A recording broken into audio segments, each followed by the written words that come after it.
Hello, I'm at GuffenHouse.com. This is Ben Anderson, the founder of Icelantic Skis, and he's going to walk us through the past, present, and future of the brand.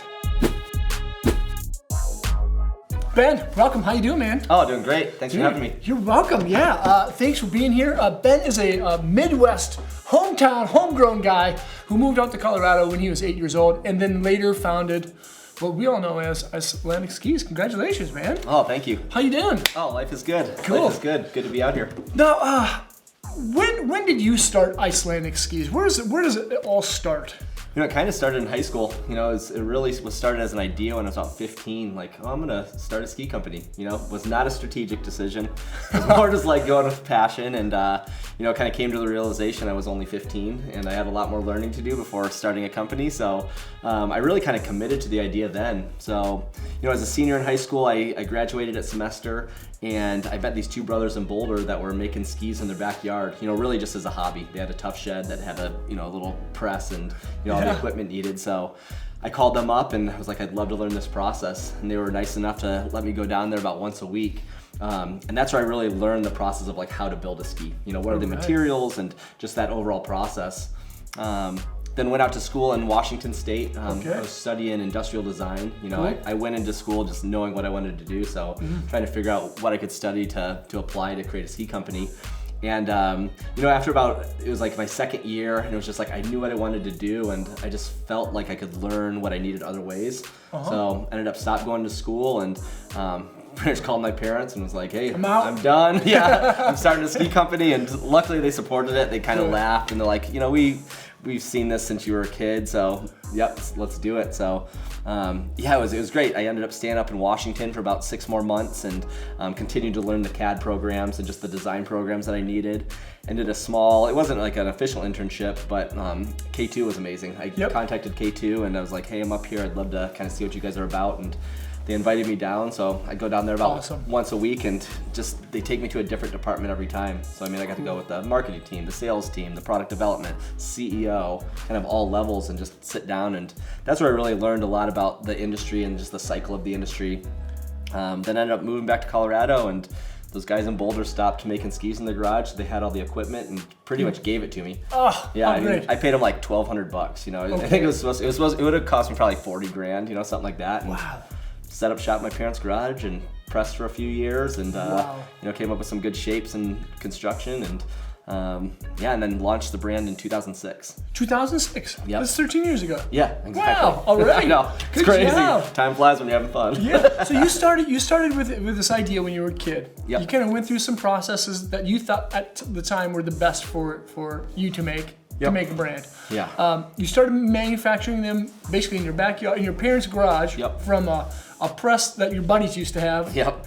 And you still make your skis in the States today. Is that right? I am, yeah. You know, like when we originally started, like when we were getting ready to go to market, I knew that I needed to find a manufacturer. I was like, I'm not gonna just build them in the garage and make a sustainable business. So, you know, the building process, the design side was what I was really passionate about. So I knew I just didn't want to just send it overseas and find someone to make our product.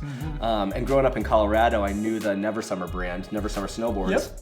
And you know, it was just a cult following growing up. It was like all my friends were riding them, and I just saw like how they had built their business and the quality of product they were making. I was like, gosh, this would be such a great relationship. You know, I was like, this is who needs to make our product. So I'd go down to their headquarters. I started calling Tim and Tracy, the owners, and showing up at their headquarters like, hey, would you make our skis? And you know, it took me about 1.5 years to convince them. At first they were like, nope, we are good. We have a sustainable company. Like, we don't need to build product for anybody else. Right.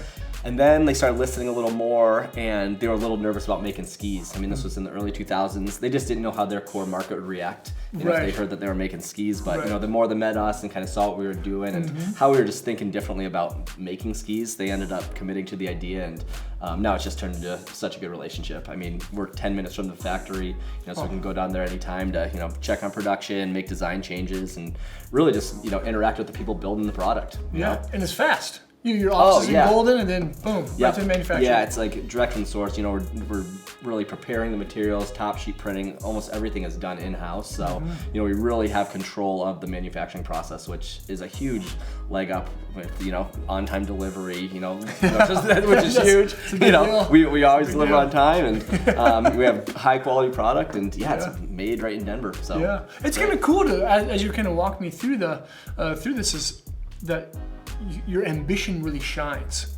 You know, like even as a young dude, now like as a man, like really getting stuff done, building up your team with Jim and your sales manager, your new CFO, new CEO. Like you're making headway in like lots of ways.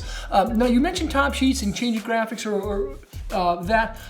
Travis Parr is also a co-founder and an artist of Icelantic. How did Travis get involved with you when you launched in 2006? Yeah, so I mean, Travis is really the first. We grew up together, so we've known each other since we were in middle school, pretty much since I moved to Colorado. Okay. So we've been longtime friends, and he went to art school down in Laguna Beach in California from Colorado, and I was going to school in Washington. So he was actually the second person I called after I called my parents and said I'm done with school. I called up Parr and I was like, hey, I'm gonna do this. I'm gonna start this company. You know, do you want to get in and help come up with a name and logo and then create artwork for the skis? And he committed at that point. So when he was doing school for the last couple years is when I was like back at home kind of pressing skis, and that's when we kind of came up with the name Icelantic and the 1 degree Celsius logo, and started conceptualizing kind of a art theme, or like just how we wanted to integrate art onto the product itself and just tell that story. And so when he graduated, we went out to his graduation and convinced him to come back to Colorado and help launch the brand. So some guy from who's living in California, just soaking up the waves in the sun, babes. Yeah, exactly. He's like, okay, I'm gonna go back and stand in Colorado. Yeah, he came back for about 2 years. Helped launch the brand, and now he's back in Laguna. Just painting on the beach. He's 2 blocks off the beach, and it's a good life for sure. So a couple of things that really stand out with the brand is Icelantic, the name. Yep. And then the 1 degree Celsius, the transition period from water to a solid. Yeah. Why? Yeah, I mean, so just during that time, we'd be brainstorming names, as when we were trying to figure out what we were going to call this business, whatever. And we knew we wanted something cold. We're like, we want something cold. So we were looking at different like snow gods and all that different stuff. And one time, we talked about it for a couple months probably. And we were on the phone one time, and his girlfriend at the time just said it in the background. She's like, what about Icelantic? And I was like, what did Lindsay say? He was like, Icelantic. And I was like, it just kind of stuck, it's our own word, and it just aligned. So we came up with the name Icelantic, and then we're like, what's going to be our logo? We knew we wanted to create some sort of a seal or a logo or something to identify the brand with, and I was saying very generic things like, let's make a snowy tree, or something like that, So we were like, snowflake. Yeah, exactly. Yeah. So we're like looking at different things like that, and then one time Parr called me. He's like, I'm in the library reading science books, I'm like, what? I'm like, we're at art school, like whatever. He's like, I got it. He's like 1 degree Celsius. So 1 degree is that temperature where it's the first molecular change from water to ice. Cool. So it's frozen at 0, but that first change happens at 1 degree, and we just thought it was a perfect like symbol for our brand. It's kind of like that temperature where the magic happens, just that change, and it really aligned. That temperature change. Oh, that's great. That's a fun story. That is such a magical place for people who enjoy snow sports to be. You know what I mean? Definitely. I think everyone knows that there's something special about that when water becomes rain, or from rain to the snow crystals. It's like that's special. That's definitely. Really special. Now with the hashtag return to nature and that kind of running theme, what's the story with that, with your graphic story, and kind of where you want to go with the future of the brand? Not only just in the next couple of seasons, but like in the far future. What's the goal with return to nature and doing what you do? Yeah, it really started with it started with the artwork. When we first started, we'd come up with this annual theme that we would come up with every year, and then we'd take that idea and then Parr would illustrate it onto our top sheets. Great. So we have, it started with like join the migration, and we did the 5 senses and music, and all sorts of different things. So we'd have these annual themes, and one of the years we did a return to nature theme, and it just felt it just aligned with the brand on so many different levels. So that following year, or 2 years, like it might have been a year or two later, we were kind of shifting on how we were thinking about putting art on skis. Art is subjective.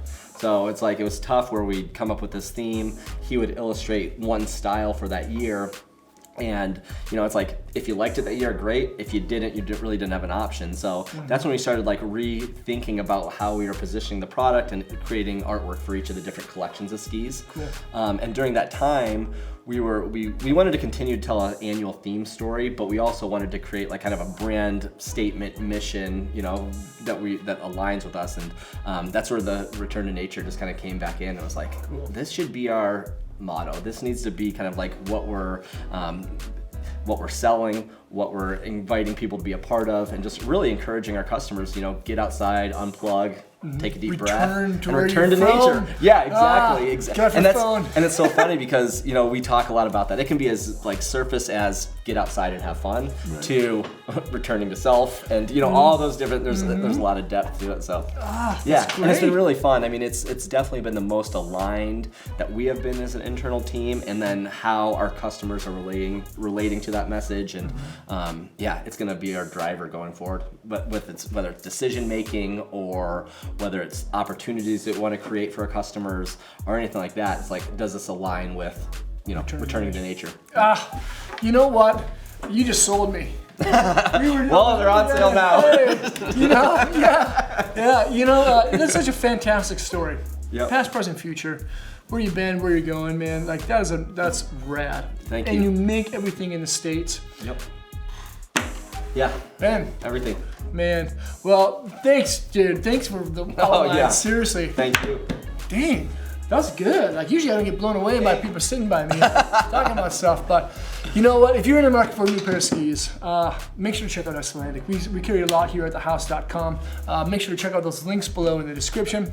Leave a comment or a question. We'll do our best to get those questions over to Ben and the team over at Icelantic as soon as we can. And then subscribe to the channel there, check more vids there, and hopefully we'll see you guys on snow. Peace.